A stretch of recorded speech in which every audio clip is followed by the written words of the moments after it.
आप सबको पता होगा कि अभी-अभी 1 वीक पहले ही जीटीयू के अंदर सेमेस्टर नंबर 7 डिग्री का सिविल का एक पेपर सेम टू सेम आया। ओनली डेट बदलकर बच्चों को दे दिया गया। अब उसके बाद से न्यूज़पेपर के अंदर सब कुछ चलने लगा। बहुत सारे लोगों ने उसका अपोज़ भी किया और ये सारी चीज़ें चली। आज के इस वीडियो के अंदर मैं आपको थोड़ी बहुत फैक्ट बातें इसके ऊपर करूँगा। अब यहाँ पे देखो, मैंने ऑलरेडी बैचलर किया है, फिर प्राइवेट से जीटीयू से ही बैचलर किया है, मास्टर्स मैंने प्राइवेट से किया, उसके बाद बीएड किया, एमएड किया, अभी पीएचडी चल रहा है। तो मैं थोड़ा मेरा एक्सपीरियंस भी इसके अंदर ऐड करूँगा। क्या ऐसा होना चाहिए, नहीं होना चाहिए, क्या होना चाहिए, और मैं जीटीयू को भी 1-2 रिक्वेस्ट करना चाहता हूँ इस वीडियो के माध्यम से, ताकि जीटीयू भी आने वाले फ्यूचर में बच्चों के लिए जो भी टीचर्स पेपर सेट करते हैं उसके ऊपर फोकस कर पाए। सो यस दोस्तों, मेरा नाम है प्रियेश पटेल, आप सबका बहुत-बहुत हार्दिक स्वागत है प्रियेश सर विद्यापीठ प्लेटफॉर्म के ऊपर। अब देखो, सबसे पहले अगर आप चैनल के ऊपर नए हो तो हमारी प्रियेश सर विद्यापीठ कॉलेज चैनल है, उसको सब्सक्राइब करना मत भूलना। बहुत थोड़े ही टाइम में इसके ऊपर semester number 1 end semester number 3 के लाइव सेशन शुरू होने वाले हैं, तो खास ध्यान देना। सेमेस्टर 1 एंड 3 के लाइव सेशन अपनी जो नई चैनल प्रियेश सर विद्यापीठ कॉलेज है, जिसकी लिंक मैं नीचे डिस्क्रिप्शन में डाल दूंगा या फिर आपको यहाँ से ही होम पेज में मिल जाएगी। सब्सक्राइब करके सपोर्ट जरूर करिएगा। अब देखो, मैंने एक चीज नोटिस करी है, ये जो पेपर सेम टू सेम आया है वो फर्स्ट बार नहीं आया है। उससे पहले भी 1 या 2 बार ये चीज हो चुकी है ना, 1 या 2 बार ये चीज हो चुकी है, लेकिन मार्केट में दिखी नहीं। ये पहली बार दिखी है। अब जब हमारे पास कोई स्टूडेंट आता है कि सर मैं इस सब्जेक्ट मेरा बहुत वीक है, मुझे खाली पास होना है ये सब्जेक्ट, तो सर मैं क्या करूं? तो नॉर्मली मैं नहीं, कोई भी टीचर होगा वो ऐसा बोलेगा कि जो यूनिवर्सिटी है उसके लास्ट 5 पेपर कर दो। अब ये चीज तो बेटा हम 10th में भी बच्चों को बोलते हैं, है ना, 12th में भी बच्चों को बोलते हैं कि जो प्रीवियस इसके 5 पेपर है उसको जरूर देख लीजिए, उसमें से सवाल आने के मैक्सिमम चांसेस है। अब जब हम ऐसा बोलते हैं तब कोई पेपर आता है तो ऐसा नहीं होता कि सेम टू सेम पेपर वापस रिपीट होता है, पूरा paper same to same repeat होता है। हाँ, उसमें 50% क्वेश्चन रिपीट हो सकते हैं, 50% क्वेश्चन को तोड़ मरोड़ के थोड़ा नया बनाया जा सकता है, फिर कोई बाहर सिलेबस के क्वेश्चन आ सकते हैं। अब यूनिवर्सिटी ने यहाँ पे सिलेबस तो जरूर डिफाइन किया है, लेकिन यूनिवर्सिटी को एक चीज यहाँ पे करनी चाहिए। क्या करनी चाहिए? कि पेपर के अंदर आप वेटेज देते हो, पहले चैप्टर का 10% है, दूसरे चैप्टर का 20% है, तो ये वेटेज के अकॉर्डिंग पेपर निकलना चाहिए। बोर्ड के अंदर ब्लूप्रिंट आती है और मोस्ट प्रोबेबली 90 से 95% जो पेपर रहता है वो अकॉर्डिंग टू द ब्लूप्रिंट रहता है। ऐसा नहीं होता कि जिस चैप्टर का वेटेज 10 है उसमें से 5 मार्क का पूछा जाए, जिसका कोई वेटेज ही नहीं उसमें से 10 मार्क का पूछा जाए।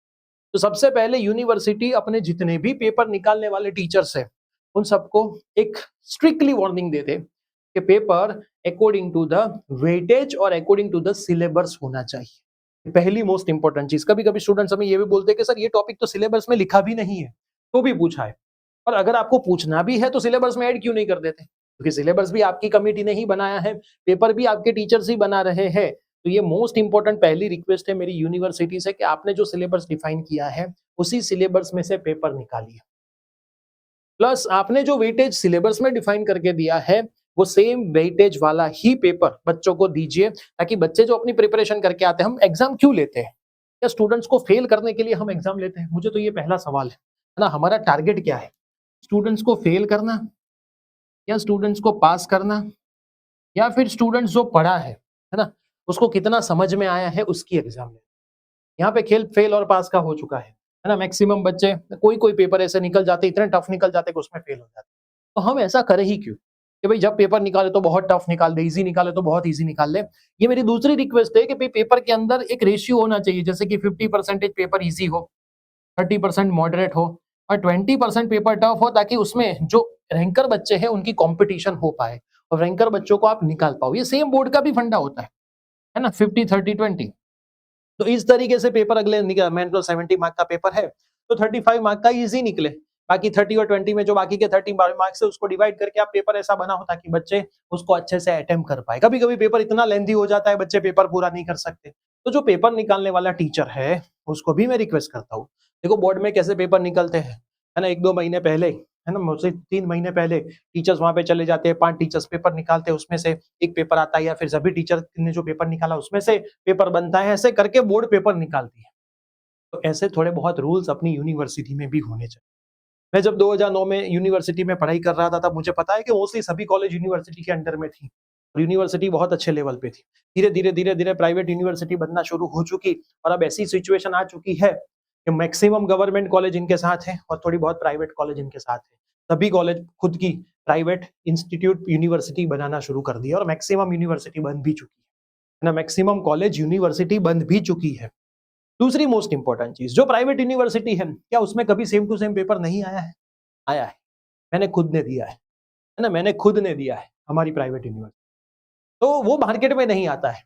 अब बच्चों को तो यहाँ पे मुझे नहीं लगता कोई दिक्कत है ना, ये जो पेपर रिपीट हुआ है उसमें कोई भी बच्चों को कोई प्रॉब्लम नहीं है ना, क्योंकि 7th और 8th सेम में मोस्टली बच्चे इंटर्नशिप के ऊपर फोकस करते हैं, मोस्टली बच्चे जॉब फाइंड करने पे फोकस करते हैं, है ना। बच्चों का तो काम यही होता है कि फाइनल ईयर में कहीं ना कहीं जॉब लग जाए, है ना, उनको तो ये सब्जेक्ट निकालने होते हैं। यहाँ पे स्टूडेंट्स को कहीं पे कोई दिक्कत नहीं है, जो दिक्कत है वो तो भाई बच्चों को तो कोई दिक्कत है नहीं, बच्चों ने तो 5 पेपर किए हैं, उसमें से एक पेपर आया है, कहाँ दिक्कत है?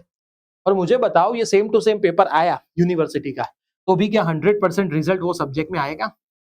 तो फिर इतना हंगामा करने की जरूरत क्यों है ना। 100% रिजल्ट अगर उस सब्जेक्ट में आ जाए तो मुझे बताओ ना, सेम पेपर आने के बाद भी बहुत सारे बच्चों ने लास्ट 5 ईयर के पेपर्स नहीं देखे, उनको भी पता नहीं सेम पेपर आ गया है ना। तो इतना हंगामा क्रिएट करने की यहाँ पे मुझे नहीं लगता कि कोई रिक्वायरमेंट है, क्योंकि आई थिंक ऐसा कोई रूल मैंने तो नहीं देखा कि भाई प्रीवियस ईयर्स के पेपर्स में से कितना पूछना चाहिए कि कितना नहीं पूछना चाहिए।